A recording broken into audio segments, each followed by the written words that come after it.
काँग्रेसचे प्रदेश सरचिटणीस अभय छाछेड यांचा गाडीचा अपघात झालेला आहे।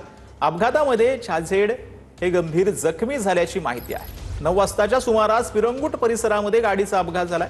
पुण्याच्या दिशेने येताना हा गाडीचा अपघात झाला। ड्रायव्हरसह छाछेड हे जखमी झालेले आहेत।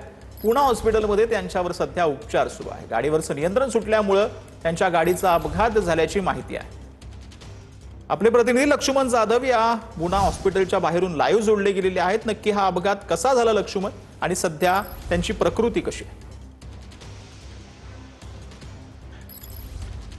सचिन, काँग्रेसचे ज्येष्ठ नेते असलेले अभय छाछेड यांचा पिरंगुट परिसरामध्ये गाडीवरचं नियंत्रण सुटल्याने त्यांचा अपघात झाला आणि या अपघातामध्ये स्वतः अभय छाछेड असतील, त्याचबरोबर त्यांचा ड्रायव्हर असेल, हे गंभीररित्या जखमी झाले आहे। सध्या पुण्यातल्या पुणा हॉस्पिटलमध्ये या ठिकाणी त्यांच्यावरती उपचार जे आहेत ते सुरू आहेत आणि त्यांना भेटण्यासाठी खरं तर काँग्रेसचे अनेक कार्यकर्ते असतील, त्याचबरोबर कायदेतज्ञ असीम सरोदे सध्या हे सुद्धा या ठिकाणी आलेले आहेत आणि सध्या आता या हॉस्पिटलमध्ये उपचार जे आहेत ते सध्या सुरू आहे। खरं तर एका खाजगी कार्यक्रमासाठी गेलेले असताना पुण्याकडे ते परतत होते आणि पुण्याकडे परतत असताना गाडीवरचं नियंत्रण सुटल्याने एक भीषण असा अपघात त्या ठिकाणी झाला आणि त्याच्यामध्ये त्यांच्या कमरेला असेल, डोक्याला असेल, त्याचबरोबर ती पायाला गंभीररित्या जखम झालेली आहे ना। आता सध्या त्यांच्यावरती उपचार सुरू आहे। सध्या आपल्या सोबत कायदेतज्ञ असीम सरोदे सर आहेत। सर, नक्की काय अपघात, सध्याची परिस्थिती कशी, तुम्ही भेटून आला त्यांना?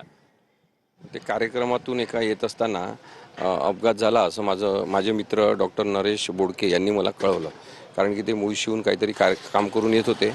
त्यांना नक्कीच लक्ष्मण, या संपूर्ण बातमीवरती आपलं लक्ष असणारच आहे।